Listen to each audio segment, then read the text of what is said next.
Bernie or bust. This is an issue that has gotten a lot of commentary this election cycle. And a lot of it has been mistaken to mean that voters are going to simply choose to sit out the election when that's not the case. What voters are talking about are that they are tired of the corruption and they will no longer vote for that corruption. That they are against the establishment class that props up the Democratic and Republican parties. That they're done voting for the status quo. Yeah, and the lesser of two evils. Mm-hmm. You know, that's what this movement is about.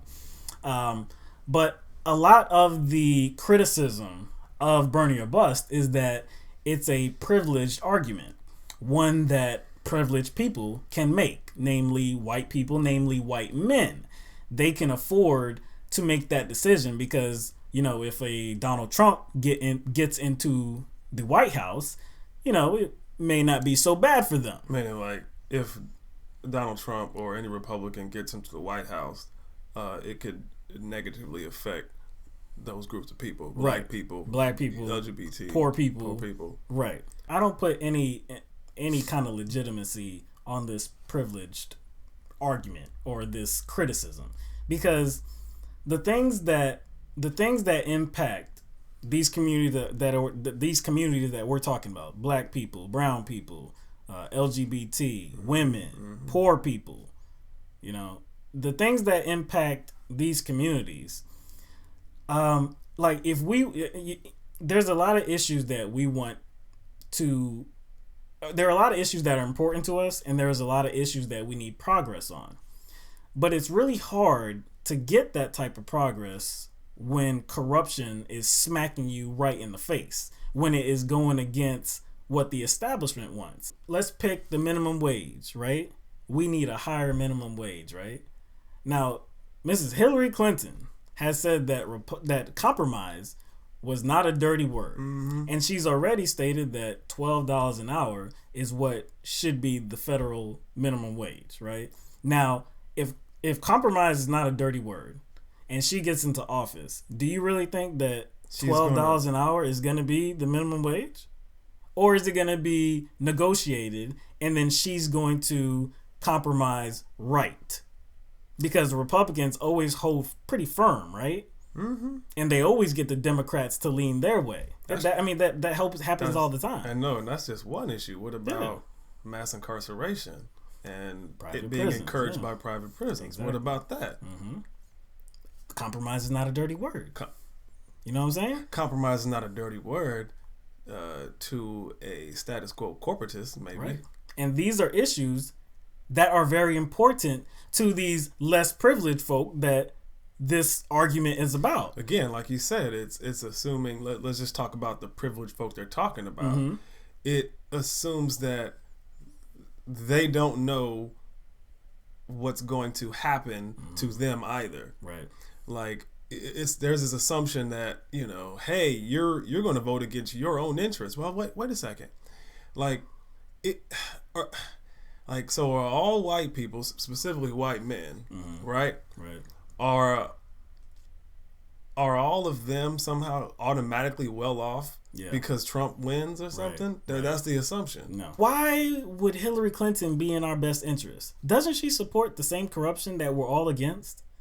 How would that be in my best interest to vote to sustain corruption that impacts every single issue there is? Every single issue there is. We could talk about every single issue that is important to everyday Americans, and I guarantee you corruption has its place in suppressing it. And I thought you were going to say corruption has its place in Hillary Clinton. But again, she has strings attached to her. Yeah, she does. I mean, I don't know what a Trump presidency brings. I really don't know. I do know what a Clinton presidency brings. Essentially, yes. I mean, since we're talking about Trump and Clinton, let's talk about one of the things he said that everybody just like flipped their wig over. It was him wanting to bomb families and the families of terrorists. Right. Mm-hmm. And I'm like, well, what would you get that's different from someone who is hawkish You know what I'm saying? Someone who is as hawkish as Hillary Clinton. She wouldn't say it. She wouldn't see. That's the thing. She wouldn't the say difference is rhetoric. Right. Because that's kind of what they're doing now. They're bombing wedding parties, schools, hospitals, marketplaces. Yeah. That's families. Yeah. But because she stands there up on this kind of pedestal of her serving the people, Right. and Being a public servant, right. it doesn't come off the same way. Yeah. So Because, it's a softer version. Yeah. The only difference is Trump is willing to sound outrageous. Explicitly. Yeah. He's willing to do that. And he was willing to do that to attain the Republican nomination. On the Democratic side, that doesn't really play. That doesn't play on that side. But the establishment Democrats, they would employ the same strategies. Regime change. Yeah. They're interventionists. Looking at like a lot of recent coverage after the Nevada situation, I think the Democratic establishment as well as the Hillary Clinton campaign have kind of pivoted to the whole unification thing because they know people are tired of the same old politics. So they kind of pivoted to the, unifying, so they want to pick up Sanders supporters. Right.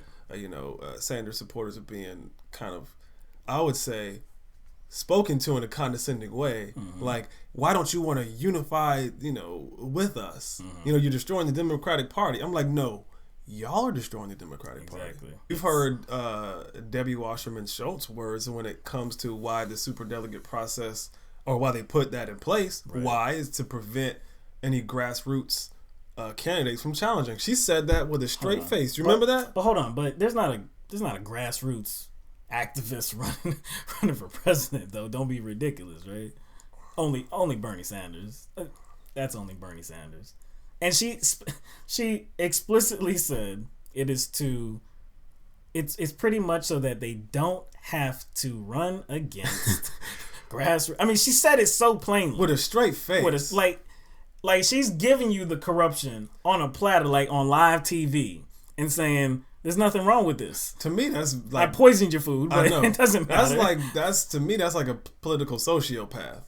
Like, I know it's corruption, but I'm selling it anyway. Yeah. And then it's like I'm selling it to you, and you should just swallow it. Yeah. So for people that are uninformed, or people that just from the very outset had their heels dug in for Hillary Clinton, and they're not letting new information get in there. This Debbie Wasserman Schultz talking about the superdelegates, they're like, okay, that's the process. That's the process. What's the problem? If that's the process, then it's not corrupt, essentially. The shenanigans that have gone on for about a year now, I mean, it gave way to Bernie or bust. We've said it before. If Hillary Clinton was a stronger candidate, Bernie or bust would not exist. If Hillary Clinton didn't have a super PAC, it's a good chance that Bernie or bust would not exist.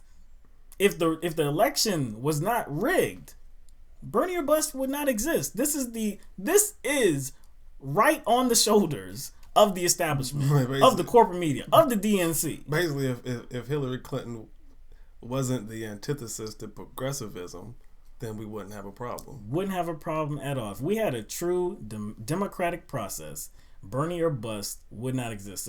So don't go talking about how privilege, if you're privileged, you can make this argument for Bernie or bust. No. If you have principles, you can make the argument for Bernie or bust.